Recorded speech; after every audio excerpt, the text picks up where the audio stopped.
آج میں آپ کو بتاؤں گا کہ دنیا کا سب سے بڑا جھوٹا آدمی کون ہے۔ حدیث پاک میں آتا ہے، مسلم شریف کی روایت ہے کہ نبی اکرم صلی اللہ علیہ وسلم نے فرمایا کہ آدمی کے جھوٹا ہونے کے لیے یہی کافی ہے کہ وہ ہر سنی سنائی بات کو بغیر کسی تحقیق کے آگے پہنچا دے۔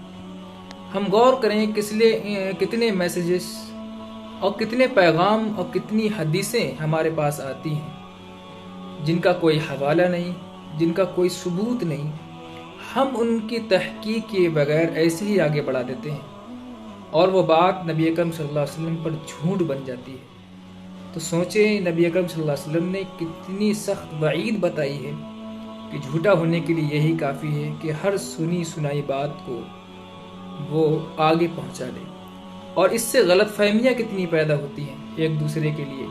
اس لیے سنی سنائی بات کو آگے بالکل نہ بڑھائیں۔